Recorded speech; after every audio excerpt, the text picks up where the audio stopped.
ಶ್ರೀ ಗುರುಭ್ಯೋ ನಮಃ. ಗಂ ಗಣಪತಯೇ ನಮಃ. ದ್ರಾಂ ದತ್ತಾತ್ರೇಯಾಯ ನಮಃ.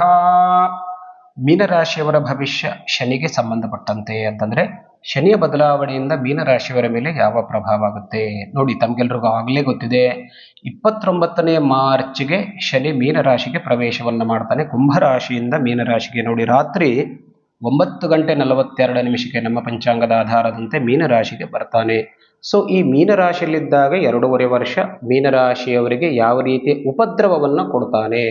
ಖಂಡಿತವಾಗಿಯೂ ಶನಿ ಯಾವಾಗಲೂ ಅಶುಭ ಫಲವನ್ನೇ ಜಾಸ್ತಿ ಕೊಡೋದು.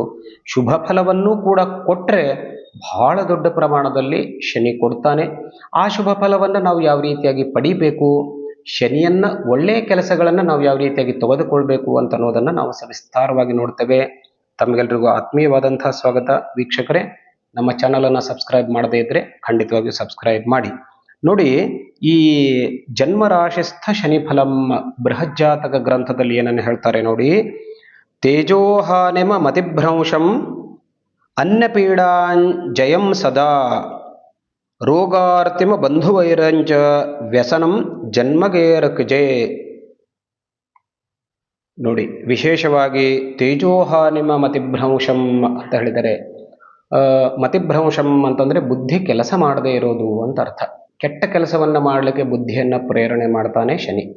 ಒಂದು ವಿಷಯ ನಾನು ಸ್ಪಷ್ಟವಾಗಿ ಹೇಳ್ತೇನೆ, ನಾವು ಹೇಳುವಂಥ ಈ ಅಶುಭ ಫಲ ಎಲ್ಲವನ್ನ ಇದೇ ಪ್ರಮಾಣದಲ್ಲಿ ಕೊಡ್ತಾನೆ ಅಂತ ಇರೋದಿಲ್ಲ. ಯಾಕೆ ಅಂತ ಕೇಳಿದ್ರೆ, ಶನಿಯ ಒಂದು ಫಲವನ್ನು ನಿರ್ಧಾರ ಮಾಡಬೇಕು ಅಂತಂದ್ರೆ ಇದರ ಜೊತೆಗೆ ನಮ್ಮ ಮೂಲ ಜಾತಕದಲ್ಲಿ ಶನಿ ಯಾವ ರೀತಿಯಾಗಿದ್ದಾನೆ ಅಂತ ಅನ್ನೋದನ್ನ ಕೂಡ ನಿರ್ಧರಿಸಿ ಈ ಫಲಗಳು ನಮಗೆ ಸಿಗುತ್ತೆ. ಅಂದ್ರೆ ಮೂಲ ಜಾತಕದಲ್ಲಿ ಶನಿ ಒಂದು ವೇಳೆ ಉಚ್ಚನಾಗಿದ್ದರೆ, ಒಳ್ಳೆಯ ಸ್ಥಾನದಲ್ಲಿದ್ದರೆ, ಒಳ್ಳೆಯ ರಾಶಿಯಲ್ಲಿದ್ದರೆ ಖಂಡಿತವಾಗಿಯೂ ಈಗ ಹೇಳುವಂಥ ಅಶುಭ ಫಲಗಳನ್ನು ಶನಿ ಖಂಡಿತವಾಗಿಯೂ ಕಡಿಮೆ ಮಾಡ್ತಾನೆ, ಶುಭ ಫಲವನ್ನ ಕೊಡ್ತಾನೆ ನೋಡಿ.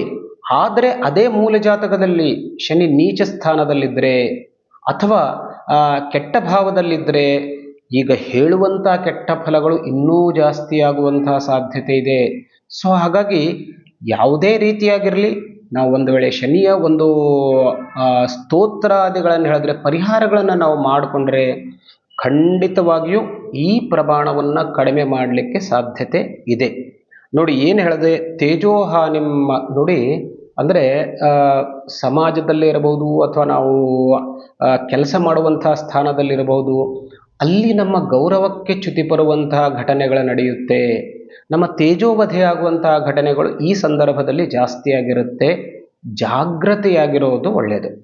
ಅದರ ಜೊತೆಗೆ ಹೇಳಿದೆ ನಾನು, ಮದಿಭ್ರಂಶಂ ಅನ್ನಪೀಡಾಂ, ಉಪದ್ರವವನ್ನು ಸುಮಾರು ಜನ, ಸುಮ್ಮನೆ ನಮಗೆ ಬೇಕಾದವರು ಬೇಡದೇ ಇರೋರು ಎಲ್ಲರೂ ಕೂಡ ಈ ಒಂದು ಸಂದರ್ಭದಲ್ಲಿ ಉಪದ್ರವವನ್ನು ಕೊಡಲಿಕ್ಕೆ ಎದ್ದೇಳ್ತಾರೆ.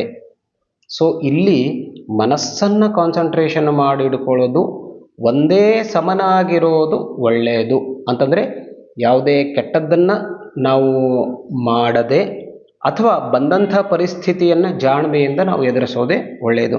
ಅದರ ಜೊತೆಗೆ ನೋಡಿ, ರೋಗಾರ್ತಿಮ ಬಂಧುವೈರಂಚ, ರೋಗವಂತೂ ಇದ್ದದ್ದು, ಆರೋಗ್ಯದ ಪರಿಸ್ಥಿತಿಯಲ್ಲಿ ತುಂಬ ಬದಲಾವಣೆ ಆಗುತ್ತೆ. ತುಂಬ ಆರೋಗ್ಯದ ಒಂದು ವ್ಯತ್ಯಾಸ ಖಂಡಿತವಾಗಿ ಮೀನರಾಶಿಯವರಿಗೆ ಕಾಣಲಿಕ್ಕೆ ಸಿಗುತ್ತೆ. ಅದರಲ್ಲೂ ವಿಶೇಷವಾಗಿ ಮನಃಪೀಡ ನೋಡಿ, ಮನಸ್ಸಿಗೆ ಬಹಳ ಬೇಜಾರಾಗುವಂತಹ ಘಟನೆಗಳು, ಮನಸ್ಸಿನಲ್ಲಿ ಒತ್ತಡ, ಇದು ಕೂಡ ಆಗುವಂತಹ ಸಾಧ್ಯತೆ.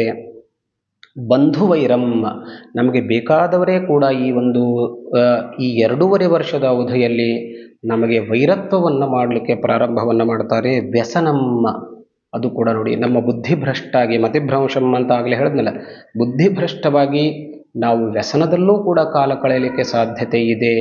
ಇದೆಲ್ಲವೂ ಅಶುಭ ಫಲವಾಯಿತು ನಾನು ಹೇಳ್ತಾ ಇದ್ದೇನೆ. ಆದರೆ ಇದರ ಜೊತೆಗೆ ಶನಿ ನೋಡಿ, ನಮಗೆ ಒಳ್ಳೆಯನಾಗಿದ್ದರೆ ಶನಿ ಖಂಡಿತವಾಗಿಯೂ ಈ ಸಾಡೆಸಾತಿಯಲ್ಲಿ ತುಂಬ ಒಳ್ಳೊಳ್ಳೆ ಫಲಗಳನ್ನು ಕೊಡ್ತಾನೆ. ಮನೆ ಕಟ್ಟಿಸುವ ಕೆಲಸ ಇರಬಹುದು, ಅಥವಾ ನಮ್ಮ ಉದ್ಯೋಗದಲ್ಲಿ ವಿಶೇಷವಾದಂತಹ ಬದಲಾವಣೆ ಇರಬಹುದು, ಮದುವೆ ಇರಬಹುದು, ಸಂತಾನ ಇರಬಹುದು, ಇದೆಲ್ಲವೂ ಸಾಡೆಸಾತಿಯಲ್ಲಿರೋದ್ರಿಂದ ಯೋಗ್ಯವಾದಂತಹ ಪರಿಹಾರಗಳನ್ನು ಮಾಡಿಕೊಳ್ಳಿ, ಶನಿ ಶಾಂತಿಗಳನ್ನು ಮಾಡಿಕೊಳ್ಳಿ, ಶನಿಯ ಸ್ತೋತ್ರವನ್ನು ತಪ್ಪದೆ ಹೇಳಿ, ಆಂಜನೇಯನ ದರ್ಶನವನ್ನು ಮಾಡಿಕೊಳ್ಳಿ ಮತ್ತು ಯಾವಾಗಲೂ ರುದ್ರಾಭಿಷೇಕವನ್ನು ಮಾಡ್ತಾ ಹೋಗಿ. ಖಂಡಿತವಾಗಿಯೂ ಒಳ್ಳೆಯದಾಗುತ್ತೆ.